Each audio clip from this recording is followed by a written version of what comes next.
নমস্কাৰ বন্ধু-বান্ধৱীসকল, আপোনালোকক education for Assam চেনেলটোলৈ প্ৰথমতে স্বাগতম জনাইছোঁ। ইতিমধ্যে অসমৰ বন বিভাগৰ যিখিনি বন্ধু-বান্ধৱীয়ে 2016-17 চনত এপ্লাই কৰিছিলে তেওঁলোকৰ 3খনকৈ লিষ্ট মুকলি হৈছে আৰু এই লিষ্টত আপোনালোকে এপ্লাই কৰিছিল নে নাই বা আপোনালোকে এপ্লাই কৰিছিল যদি আইডি নাম্বাৰটো কিমান আছিলে আপোনালোকৰ বা সকলোখিনি তাতে চাব পাৰে আৰু সেইখিনি লৈ আপোনালোকে অন্যান্য পদবিলাকৰ কাৰণে এপ্লাই কৰিব পাৰে।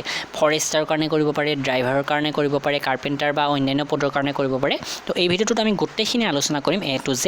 তো ভিডিঅ'টো প্ৰথমতে লাইক কৰিব, আহক ভিডিঅ'টো আৰম্ভ কৰোঁ।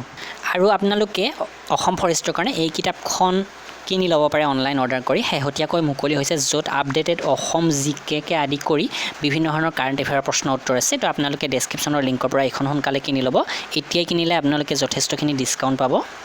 তো প্ৰথমতে আপোনালোকে ডেছক্ৰিপশ্যনৰ লিংকৰ পৰা আমাৰ অফিচিয়েল ৱেবছাইটলৈকে আহিব। ইয়াতে মই ফৰেষ্ট গাৰ্ডৰ যিটো ভেকেঞ্চি আহিছে এইবাৰ সম্পূৰ্ণ লিংকটো দি দিছোঁ আৰু কি পোষ্ট আছে আপোনালোকে গমে পাইছে, এইবোৰ আৰু বাৰে বাৰে কৈ নাথাকোঁ।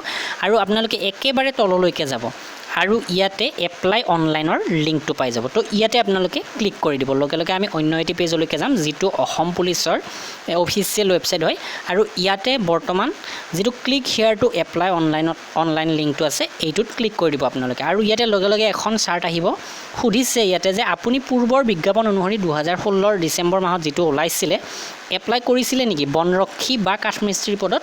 যদি কৰিছিলে তেনেহ'লে ইয়েছ দিয়ক। আৰু আপোনালোকে ইয়েছ দিলে এটাই সুবিধা হয়, আপোনালোকে এই 3খন লিষ্ট ডাউনলোড কৰি ল'ব পাৰিব। তো এইকেইখনৰ লিষ্ট বাৰু আমাৰ ইয়াতেও পাব ৱেবছাইটত। তো সেইকেইখন মই দি দিছোঁ, লিষ্ট 1, লিষ্ট 2, লিষ্ট 3। তো এইকেইখনত আপোনালোকে প্ৰথমতে আপোনাৰ নামটো বিচাৰি লওক। মই কেনেকৈ চাব লাগে এইটো দেখুৱাই আছোঁ। তো এইখন এখন লিষ্ট, ইয়াতে যথেষ্ট কেণ্ডিডেটৰ নাম আছে, কিন্তু প্ৰায় 42,000 নাম আছে।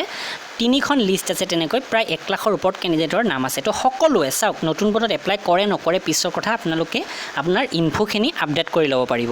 তো যদি তেতিয়া HS পাছৰ কাৰণে আপোনালোকে এপ্লাই কৰিছিলে ফৰেষ্ট গাৰ্ডৰ, তো এতিয়া আপুনি যদি গ্ৰেজুৱেশ্যন কমপ্লিট কৰিছে ফৰেষ্টাৰ 1ৰ কাৰণে এপ্লাই কৰিব পাৰিব, অথবা আপোনাৰ মোবাইল নাম্বাৰ বা কিবা চেঞ্জ কৰিছে তেনেহ'লেও আপোনালোকে এইবিলাক আপডেট কৰিব পাৰিব। তো আপোনালোকে ইয়াৰ পৰা এপ্লিকেশ্যন নাম্বাৰটো লৈ লওক। তো ইয়াতে নামটো বিচাৰি লওক, ইয়াতে চাৰ্চ বাৰত ক্লিক কৰি ইয়াতে চাৰ্চ মাৰি আপোনাৰ নামটো বিচাৰি লওক প্ৰথমতে আৰু সেইমতে আইডিটো লৈ লওক। তো তাৰপাছত আইডিটো আমি ইয়াতে বহুৱাব লাগিব। তো ইয়াতে বহুৱাৰ আগতে ইয়াতে ফৰেষ্ট গাৰ্ডত আপোনালোকে টিক কৰি ল'ব। যদি কাৰ্পেণ্টাৰত এপ্লাই কৰা কোনোবা আছে তেওঁলোকৰ কাৰণে এতিয়ালৈকে লিংকটো খোল খোৱা নাই, তেওঁলোকে অলপ পিছত কৰিব লাগিব। তো ফৰেষ্ট গাৰ্ডৰ কাৰণে টিক কৰি ইয়াতে আপোনালোকে আইডি নাম্বাৰটো বহুৱাই দিয়ক, তাৰপাছত ছাবমিট মাৰক। তো আপোনালোকে আইডিটো ইনপুট কৰি ছাবমিট মাৰাৰ লগে লগে এইখিনি আহি যাব। ইয়াতে আপোনাৰ নামটো থাকিব, ফাদাৰ্ছ নেম থাকিব আৰু ডেট অফ বাৰ্থটো থাকিব, লগতে যিটো ফোনৰ নাম্বাৰে ৰেজিষ্টাৰ কৰিছিলে সেইটো থাকিব আৰু এমপ্লয়মেণ্ট এক্সচেঞ্জ নাম্বাৰটো থাকিব। তো ইয়াতে আপুনি ফৰেষ্ট গাৰ্ডৰ কাৰণে যদি এপ্লাই কৰিছিলে তেনেহ'লে ফৰেষ্ট গাৰ্ড বুলি দেখুৱাব। এতিয়া কথা হৈছে ইয়াতে যদি এপ্লাই কৰিব বিচাৰে আপুনি নতুন বিজ্ঞাপন অনুসৰি অন্যান্য পদৰ কাৰণে, ড্ৰাইভাৰৰ কাৰণে বা ফৰেষ্টাৰ কাৰণে, তেনেহ'লে ইয়েছ মাৰক। তাৰ আগতে এটা কথা কৈ লওঁ, যেতিয়া আপুনি এপ্লিকেশ্যন আইডিটো ইয়াতে বহুৱাই দিব, ছাবমিট মাৰিব, তাৰপাছত আপোনাক ডেট অফ বাৰ্থটো সুধিব, ডেট অফ বাৰ্থটো ইনপুট কৰি দিব, তাৰপাছতে সেই পেজটো আহি যাব। তাৰপাছত যেতিয়া ইয়েছ মাৰিব তেতিয়া এই ৰেজিষ্ট্ৰেশ্যন ফৰ্মখন পুনৰ আহিব। নেমটো আপোনাৰ ঠিকে থাকিব, ফোন নাম্বাৰটো আপোনাৰ ইয়াতে দি দিয়ক, যদি নতুনকৈ বহুৱাব খুজিছে বেলেগ নাম্বাৰ, ইমেইল এড্ৰেছটো দি দিয়ক, এমপ্লয়মেণ্ট এক্সচেঞ্জ নাম্বাৰ যদি সলনি হৈছে দি দিয়ক, নহ'লে আগৰটোৱে থাকিব দিয়ক।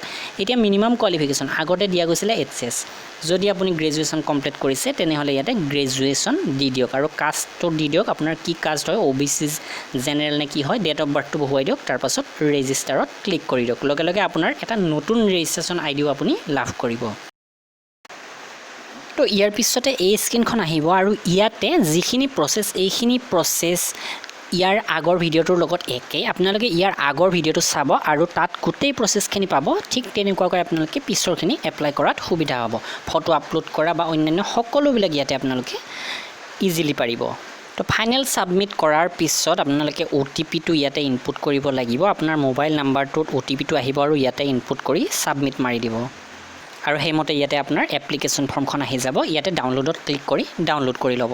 তো ইয়াতে চাওক এইখন এপ্লিকেশ্যন ফৰ্ম আৰু ইয়াতে কি আছে চাওক, ইয়াতে আছে, ইয়াতে এপ্লিকেশ্যন নাম্বাৰ দুটা আছে। পূৰ্বৰ নাম্বাৰটো ইয়াতে আছে ফৰেষ্ট গাৰ্ডৰ কাৰণে আৰু যিটো নতুন পোষ্টকেইটাৰ কাৰণে এই কেণ্ডিডেটজনৰ এপ্লাই কৰিছোঁ আৰু ইয়াতে নতুন নাম্বাৰটো আপোনালোকে পাব এইটো।